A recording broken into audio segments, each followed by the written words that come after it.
మేనిఫెస్టోలో ఏదైతే హామీ ఇచ్చారో ఆ హామీనే కోరుతున్నాము. ప్రత్యేకించి ఎటువంటి కోరికలు కోరడం లేదు. ఆర్టీసీ ప్రభుత్వంలో విలీనం చేయడం అనేది ప్రధాన డిమాండ్ గా ఉంది. ఆ డిమాండ్ నెరవేర్చాలని కూడా ఇక్కడ ఉన్నటువంటి కార్మికులంతా కోరుతున్నటువంటి మాట.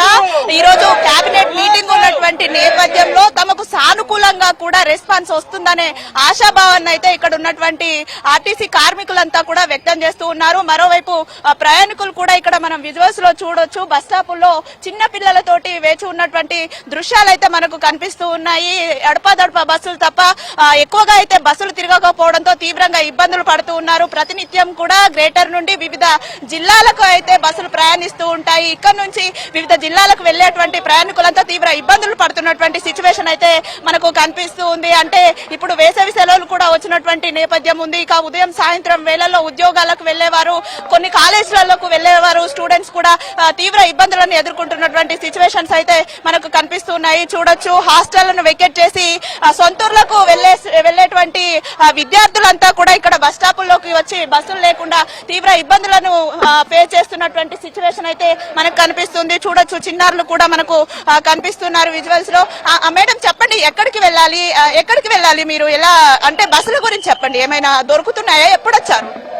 8:30కి వచ్చాము. 8:30కి వచ్చారు. ఎటు వెళ్ళాలి మీరు? మేడ్చల్ వెళ్ళాలి. బస్సులు ఉన్నాయా మరి? లేవు నేను వచ్చినప్పటి నుంచి అయితే లేవు. ఓకే, అంటే మీకు సమ్మె ఉందని తెలుసా? తెలుసు.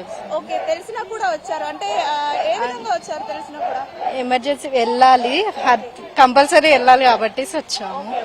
చూడొచ్చు, కొంతమంది ఎమర్జెన్సీ వెళ్లేవారు ఉంటారు. అంటే ఇటు ఉద్యోగాల కోసం కావచ్చు, వైద్యం కోసం కావచ్చు, వివిధ జిల్లాల నుండి హైదరాబాద్ నగరానికి కూడా చాలా మంది ప్రతినిత్యం ప్రయాణిస్తూ ఉంటారు. వారంతా కూడా ఇబ్బందులు ఎదుర్కొన్నటువంటి సిచ్యువేషన్ అయితే మనకు కనిపిస్తూ ఉంది.